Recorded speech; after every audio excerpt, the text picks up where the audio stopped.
Hello friends, today we'll know about Florence Nightingale, the lady with the lamp, chapter unit 9A, textbook Daisy class 6। आज हम जानेंगे Florence Nightingale एक युवती lamp के साथ कक्षा 6 की डेजी बुक से। चलिए शुरू करते हैं। यह जीवनी 1850 से पहले इंग्लैंड में नर्स का काम निम्न कोटि का माना जाता था। जो स्त्रियां हॉस्पिटल में काम करती थी उन्हें हीन भावना से देखा जाता था और उनका कार्य भी अच्छा नहीं समझा जाता था। लेकिन फ्लोरेंस नाइटिंगेल ने नर्स का कार्य अपनाकर इस विचारधारा को बदला और बाद में वह सम्मान का हकदार भी बनी। चलिए शुरू करते हैं। लेसन शुरू करने से पहले before you read, Before the 1850s, nursing in England was considered with the lowest kind of work. Women who worked in public hospitals were regarded as rough, ignorant and dirty. 1850 से पहले England में nurse का काम निम्न कोटि का माना जाता था।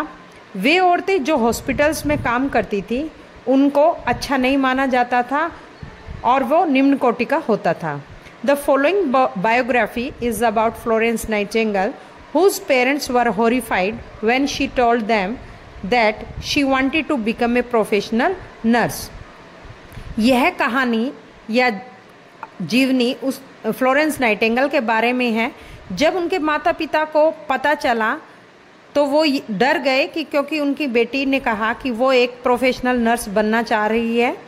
Let us know her biography in brief.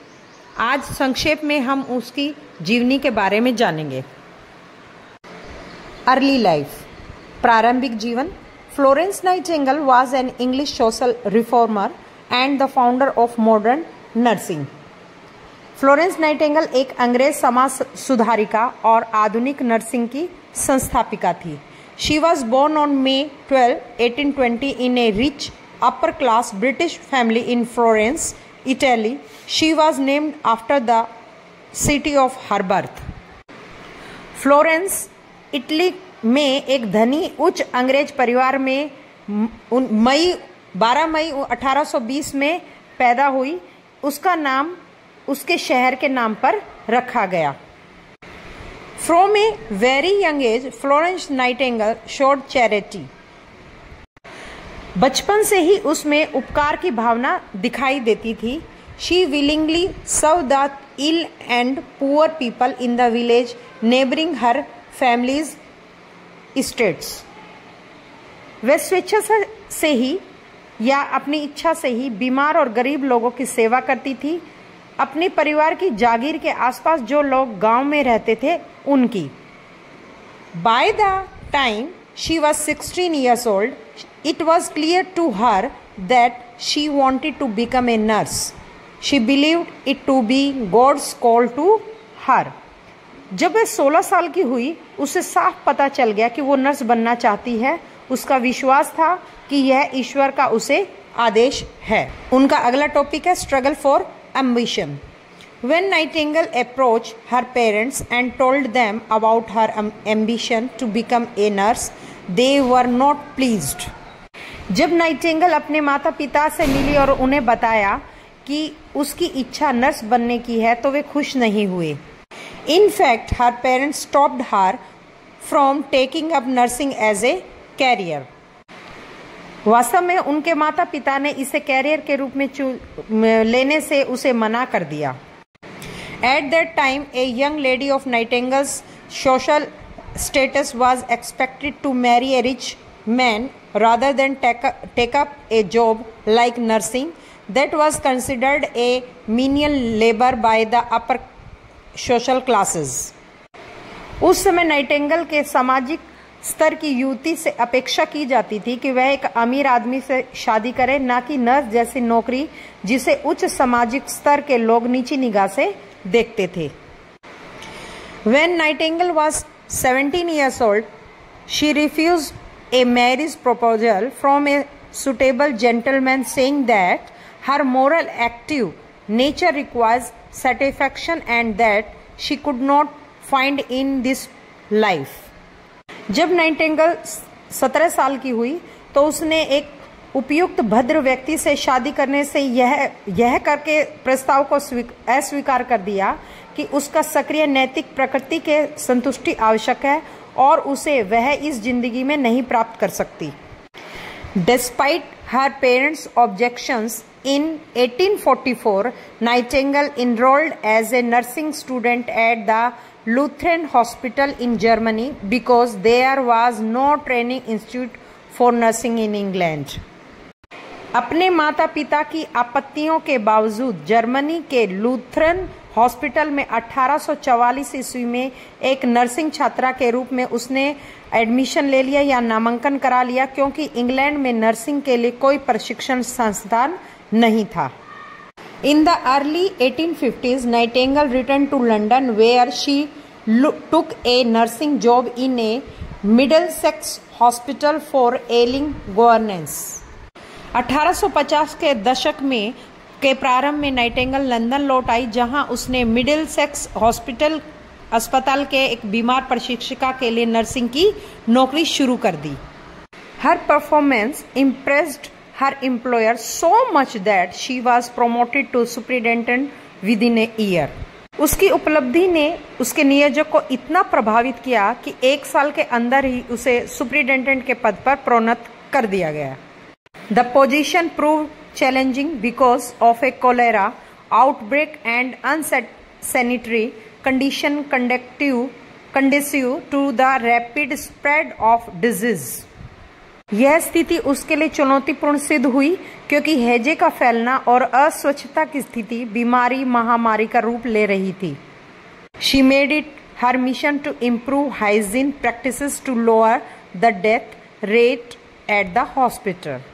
उसने अपना मिशन बनाया कि स्वास्थ्य व्यवहार में सुधार लाकर अस्पताल में मृत्यु दर को वो कम कर देगी। In October 1853 the Crimean war break out between England and Russia. अक्टूबर 1853 में इंग्लैंड और रूस के बीच क्रीमियन युद्ध शुरू हो गया। The British army was sent to fight in Crimea in the south of Asia, won a victory almost straight away. रूस के दक्षिण में स्थित क्रीमिया में भेजी गई ब्रिटेन की सेना लगभग आसानी से विजय प्राप्त कर ली। People at home were thrilled. देश के लोग उत्साहित और बहुत खुश थे। This new war in a far away land was like an exciting game. दूर देश में यह नई लड़ाई रोमांचक खेल की तरह था। But then disturbing news began to get through. Wounded soldiers were in pain and living under terrible conditions. लेकिन उसके बाद प्रतिकूल समाचार मिलना शुरू हो गया कि घायल सैनिक कष्ट में थे और भयानक स्थिति में जी रहे थे। Florence Nightingale was asked to help, and in the autumn of 1854, she sailed for Crimea with a party of 38 other nurses। Florence Nightingale को इनकी मदद करने के लिए कहा गया और 1854 की शरद ऋतु में अपने अतिरिक्त 38 नर्सों के साथ समुद्र मार्ग से क्रीमिया के लिए उसने प्रस्थान कर दिया। The hospital was a crumbling old building. अस्पताल पुराना जगह जगह से टूटा फूटा भवन था। Miss Nightingale arrived with her nurses to find the place crammed with men recently wounded in battle। Miss Nightingale अपनी नर्सों के साथ उस स्थान को देखने पहुंची जहां हाल में युद्ध में घायल व्यक्ति ठसाठस भरे थे। Many were lying on the blood-stained floors because there were no enough beds। कई खून से सने फर्श पर लेटे थे क्योंकि पर्याप्त बिस्तर नहीं थे। There was a shortage of everything including bandages, medicine, blankets, even soaps, and the wards were rat infested। There was dirt everywhere। वहाँ बैंडेज, दवा, कंबल और साबुन सहित सभी चीज़ों की कमी थी और वार्ड में चूहों का उत्पात मचा था। सभी जगह धूल से भरी हुई थी। Once again Florence Nightingale could make good use of her administrative talent. एक बार फिर फ्लोरेंस नाइटिंगेल अपनी प्रशासनिक मेधा का समुचित उपयोग कर सकती थी। Together with her team she set to work. अपनी टीम के साथ उसने काम पर ध्यान देना शुरू कर दिया।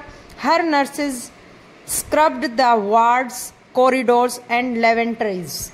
उसकी नर्सों ने वार्ड, गलियारा और प्रसाधन गृहों को साफ किया। She recognise the kitchens and set up a laundry. उसने रसोई घर की पुनः स्थापना की, व्यवस्थित किया और कपड़ों की सफाई के लिए लॉन्ड्री भी स्थापित की। 4 months she worked up to 24 hours a day, ending each day by visiting the wounded soldiers carrying a lamp in her hand. इन 20 घंटे तक वह काम करती थी। सबसे आखिरी में प्रतिदिन हाथ में लैंप लेकर वो घायल सैनिकों को देखती थी। she came to be known as the lady with the lamp. इसीलिए उसे लेडी विद द लैंप के नाम से उपाधि मिली या वो प्रसिद्ध हो गई। With in 6 months the death rate among her patient had fallen from 420 in every 1000 to only 22. 6 महीने के अंदर ही मृत्यु दर 420 प्रति हजार से घटकर मात्र 22 प्रति हजार हो गई। नेक्स्ट टॉपिक है recognition and appreciation. Florence Nightingale became one of the most admired and respected women of her time. Florence Nightingale अपने समय की सबसे अधिक प्रशंसित और सम्मानित महिलाओं में प्रतिष्ठित हो गई। Queen Victoria rewarded Nightingale's work by presenting her with an engraved brooch that came to be known as Nightingale's Jewel and by guaranteeing her a prize of $25,000 from the British government. Rani Victoria ने नकाशी किया हुआ जड़ाऊ pin उसे दिया जिसे Nightingale jewel कहा गया। उपहार में दिए गए नाइटिंगेल के कार्य को पुरस्कृत किया गया और ब्रिटिश सरकार ने $25,000 की एक पुरस्कार राशि देकर उसे सम्मानित किया। लेटर लाइफ, बाद का जीवन। At the age of 38 she was bedridden by the effect of Crimean fever and remained on bed till last. Crimean ज्वर के प्रभाव में 38 वर्ष की आयु में वह बिस्तर पर गिर पड़ गई, यानी वो बीमार हो गई और आखिरी सांस तक पड़ी रही। Residing in Mayfair, London, she kept working for health care reforms. Mayfair London में रहकर स्वास्थ्य के देखभाल में सुधार के लिए वो काम करती रही। She also served as an authority on public sanitation issues in India for both the military and civilians.